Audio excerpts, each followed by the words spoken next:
It was Wednesday night, September 2nd, 1998. High above the Atlantic Ocean, Swissair Flight 111, a McDonnell Douglas MD-11, was cruising on a transatlantic route from New York JFK to Geneva.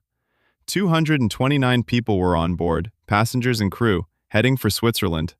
The cabin was quiet, just hours into the flight. It was a perfectly normal evening. Then, at 21:31 local time, everything changed. The aircraft was about 9 kilometers southwest of Peggy's Cove, Nova Scotia. A hidden problem was developing, turning into a grave threat. The pilots, highly trained professionals, suddenly faced a situation that escalated rapidly, threatening everyone on board. A fire, completely unseen and spreading, was about to turn a routine flight into an unthinkable tragedy. So what happened up there in the dark over the ocean? How did a modern airliner with all its safety systems succumb to an internal threat? And why couldn't the experienced crew stop the unseen danger before it was too late? I'm Captain James Harlow, a retired airline captain with 28 years of experience in commercial aviation. Welcome aboard. This wasn't just any airplane, and these weren't just any pilots.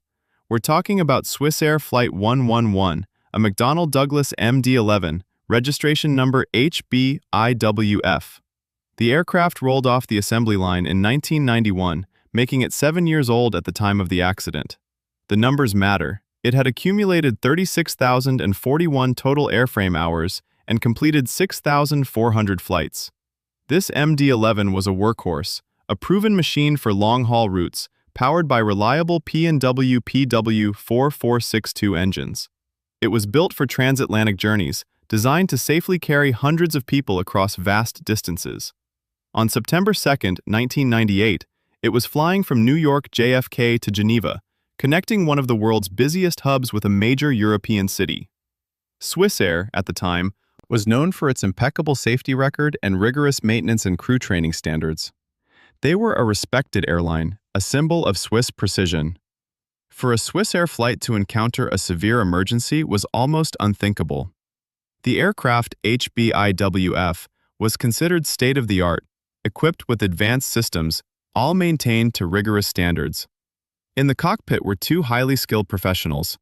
Captain Urs Zimmermann was a seasoned veteran, a highly regarded senior pilot with extensive experience flying international routes. He was known for his calm demeanor and expert command of the aircraft. First Officer Stefan Lowe was a diligent professional, sharp and quick-thinking, precise in his flying. He was on track for a long and successful career with Swissair, building experience on international routes like this one. Both men had undergone rigorous training for the McDonnell Douglas MD-11 and every conceivable emergency scenario. They were professionals at the top of their game, entrusted with 229 lives. That's a heavy responsibility. They weren't just pilots, they were guardians of everyone's safety, trained for almost anything that could possibly go wrong in the air. They had trained for instrument failures, engine malfunctions, severe weather, everything. But what they faced that night was something unique, something that challenged even their experience and training. A fire, completely unseen until it was far too late, unfolding above the dark Atlantic Ocean. It was a silent, insidious enemy, attacking from within the aircraft's structure. The flight from New York JFK to Geneva had been completely routine. The skies were clear, the aircraft was performing as expected. Then, about an hour after entering Canadian airspace, Captain Zimmermann and First Officer Lowe detected an unusual smell in the cockpit. It was faint at first, maybe just an electrical odor. They discussed it. Pilots are always alert for anything out of the ordinary, especially an electrical smell. It's a red flag. They couldn't pinpoint the source immediately. They called air traffic control to report an odor, nothing serious yet. But then things escalated quickly. They saw a faint wisp of smoke. The flight deck displays, which give pilots crucial information about speed, altitude, and direction, began to flicker and fail. One by one, essential systems went dark. The cabin lights dimmed. Instruments on the overhead panel went out. It wasn't just a single circuit breaker, something far more widespread was happening behind the walls of the cockpit, out of their view. The pilots knew this was more than a localized issue. Faced with this rapidly escalating emergency, Captain Zimmermann declared a mayday. This is the highest level of emergency. It indicates an immediate threat to the aircraft and everyone on board.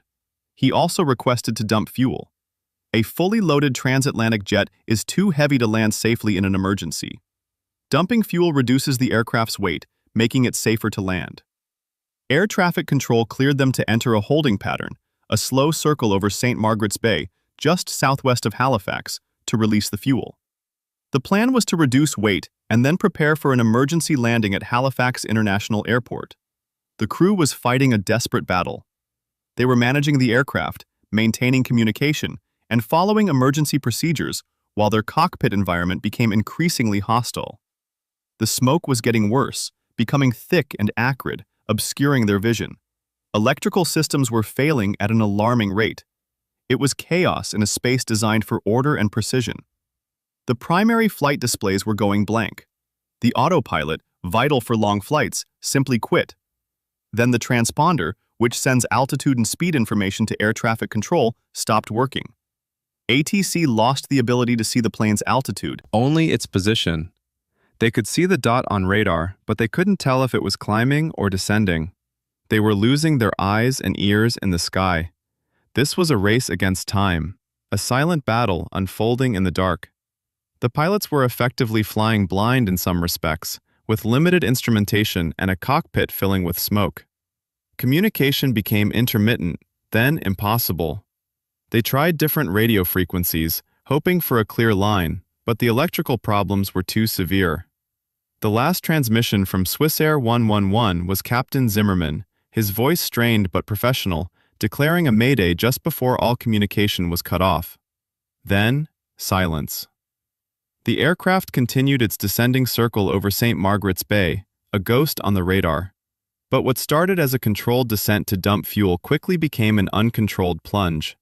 The fire, completely unseen and unstoppable, was consuming the aircraft from the inside, burning through cables and critical components. The pilots, in those final moments, were fighting with every ounce of their training and experience. They were trying to save 229 lives, battling a fire that had rendered their sophisticated aircraft uncontrollable.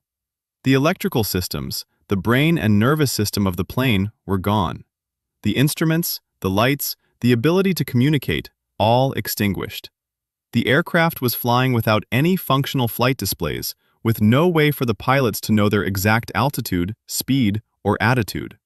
It was flying blind and rapidly losing structural integrity. The plane entered a final, uncontrolled dive, steep and unrelenting.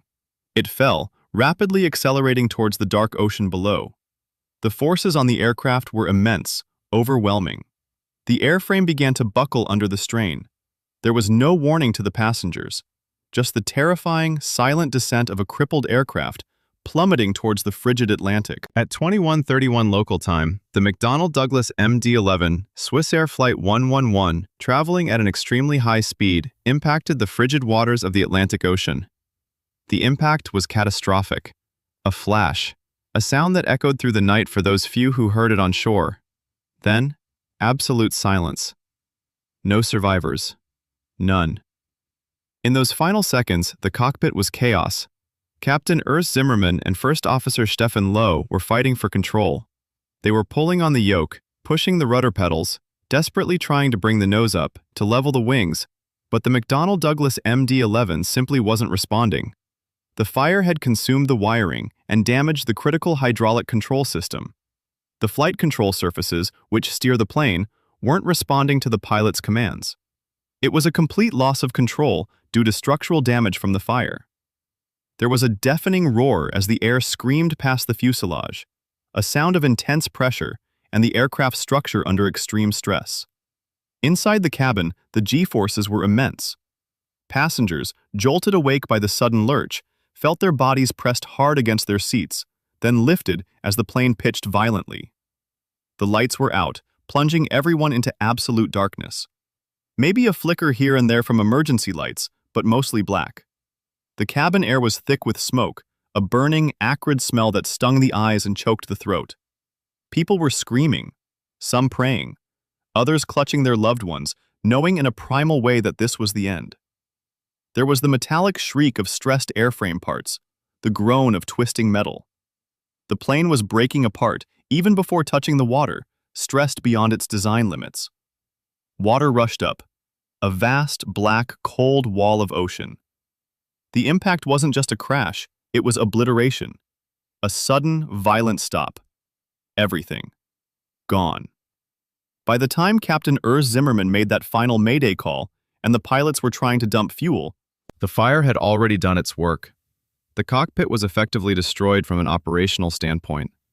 With the primary flight instruments failing, the autopilot gone, and communication cut off, they were flying a crippled aircraft. Recovery in the traditional sense of regaining control was simply not possible. It's like trying to drive a car when the steering wheel isn't connected to the tires and you can't see out the windshield. The pilots were some of the best, highly trained for any emergency, but they were fighting a destructive force that had taken hold in an area of the plane they couldn't reach, couldn't see, and couldn't extinguish. We would later learn that part of the problem was the widespread use of MPET film, a thin, shiny insulating material, kind of like the inside of a chip bag, used for thermal and acoustic insulation throughout the aircraft. It was highly flammable. Once the fire started, this material allowed it to spread incredibly fast, turning a contained problem into an inferno that consumed the plane's vital systems. There was no fighting physics here, no way for heroism to overcome a total loss of control and systems. The immediate aftermath was chaos.